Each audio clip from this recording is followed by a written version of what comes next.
Jamaat Islami, SDPI ഈ വിഭാഗങ്ങളോട്, ഈ സംഘടനകളോട് അല്ലെങ്കിൽ ലീഗിൻ്റെ ഒരു സമീപനം എന്താണ്? ഈ മുസ്ലിം സമുദായത്തിൻ്റെ ഉള്ളിൽ നിന്നുള്ള ചില തീവ്രവാദപരമായ സമീപനങ്ങൾ ശക്തിയുക്തം ചെറുക്കപ്പെടേണ്ടതില്ലേ? അതിന് ഈ പ്രസ്ഥാനങ്ങളുടെ ഒരു രാഷ്ട്രീയത്തെ എങ്ങനെയാണ് ലീഗ് കാണുന്നത്? അതെ, ഇപ്പോൾ ജമാഅത്ത് ഇസ്ലാമിയുമായി ഉള്ള ലീഗിൻ്റെ ബന്ധം എന്നുള്ളത് ഇപ്പോൾ തുടങ്ങിയതല്ല. അതായത് ഞങ്ങൾ ശിഹാബ് തങ്ങളുടെ കാലം തൊട്ട് തന്നെ മുസ്ലിം കോഴിക്കോട് കേന്ദ്രീകരിച്ചുകൊണ്ട് സൗഹൃദ വേദി, നിങ്ങളൊക്കെ കാണുന്നുണ്ടാവും, സൗഹൃദ വേദി രൂപീകരിച്ചിട്ടുണ്ടായിരുന്നു. അത് മുസ്ലിംകളിലെ തന്നെ എല്ലാ വിഭാഗങ്ങളെയും യോജിപ്പിച്ചുകൊണ്ടുള്ള ഒരു മുന്നേറ്റമാണ്. അതങ്ങനെ തുടർന്ന് വരുന്നുണ്ട്. പിന്നെ ഇപ്പോൾ അടുത്ത കാലത്തായിട്ട് ജമാഅത്ത് ഇസ്ലാമി മുസ്ലിമുമായിട്ട് യോജിക്കുന്ന, അതായത് ജനാധിപത്യ മുന്നണിക്ക് അവരുടെ വോട്ടുകൾ നൽകാൻ അവർ തയ്യാറാകുന്നുണ്ട്.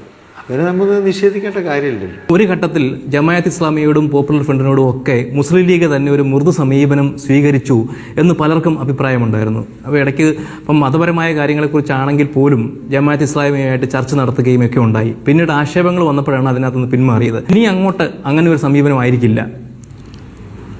തീവ്രവാദ ഭീകരവാദ പ്രസ്ഥാനവുമായിക്കൊണ്ട് ആര് മുന്നോട്ട് വന്നാലും അവരെ എതിർക്കുന്ന നിലപാടാണ് എന്നും മുസ്ലിം ലീഗിന് ഉള്ളത്. പഞ്ചായത്ത് തെരഞ്ഞെടുപ്പ് വരികയാണ്. ഈ പഞ്ചായത്ത് തെരഞ്ഞെടുപ്പിൽ ജമാഅത്ത് ഇസ്ലാമി മത്സരിക്കും എന്നൊക്കെ പറഞ്ഞിട്ടുണ്ട്. എന്തെങ്കിലും ചലനം പഞ്ചായത്ത് തെരഞ്ഞെടുപ്പിൽ ഈ പറഞ്ഞ സംഘടനകൾക്ക് ഉണ്ടാക്കാൻ കഴിയും എന്ന് തോന്നുന്നുണ്ടോ? അല്ല, ഒരു കാലത്ത് അവർ തെരഞ്ഞെടുപ്പിനെ നിൽക്കുന്നത് തന്നെ അവർക്ക് പാടില്ല എന്ന ഒരു വിശ്വാസമായിരുന്നു അവർക്കുണ്ടായിരുന്നു. ഇത് മാറ്റി അവരിന്ന് രാഷ്ട്രീയമായി ഇറങ്ങിത്തിരിച്ചു. പക്ഷേ ആളുകൾക്ക്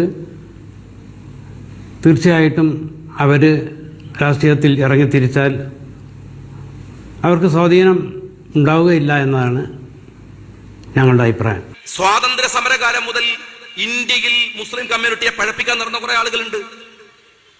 ഇപ്പൊ ഇന്ത്യയിൽ മരിച്ചുപോയാൽ അതൊരു അനിസ്ലാമിക രാജ്യത്ത് കടന്നിട്ട് ഞാൻ മരിക്കേണ്ടി വരുമെന്ന് കരുതി പാകിസ്ഥാനിലേക്ക് പോയ ആളാണ് മൗലാന മൗദൂദി. ആ മൗദൂദിയുടെ വിശുദ്ധമാക്കുന്ന ഒരു തീവ്രവാദ വിരുദ്ധ സമീപനത്തോട് യോജിക്കുന്ന ഒരാളല്ല ഞാൻ വ്യക്തിപരമായി. അത് തുറന്നു കാണിക്കാതെ നിങ്ങൾ നടത്തുന്ന ഒരു സൗഹൃദവും സത്യസന്ധമാവില്ല എന്ന അഭിപ്രായം എനിക്കുണ്ട്. അത് ഇസ്ലാമിക വിരുദ്ധമെന്നല്ല, മനുഷ്യത്വ വിരുദ്ധമാണ്. ലോകത്തിലെ മനുഷ്യത്വ വിരുദ്ധമാണ്. ഒരു ഭാഗത്ത് ഇത്തരത്തിലുള്ള അനിസ്ലാമികമായ പ്രവണതകളെ ഇസ്ലാമീകരിക്കാനുള്ള പുതിയ കാലത്തെ സംജ്ഞകളെ മുഴുവൻ എതിർക്കപ്പെടേണ്ടതുണ്ട്. എന്നതിന്റെ നിർവചനം എന്താണ്? ഇസ്ലാമിക് സ്റ്റേറ്റ് എന്നാണ്. എന്ന് വെച്ചാൽ ഇസ്ലാമിക ഭരണകൂടമാണ്. അത് തന്നെയല്ലേ മൗലാന മൗദൂദി സാഹിബ് പറഞ്ഞത്? മതരാഷ്ട്രവാദം എന്നത്, ഇസ്ലാമിക രാഷ്ട്രം എന്ന് പറയുന്നത്, ഈമാൻ പൂർത്തിയാവണമെങ്കിൽ ഇസ്ലാം കാര്യങ്ങൾ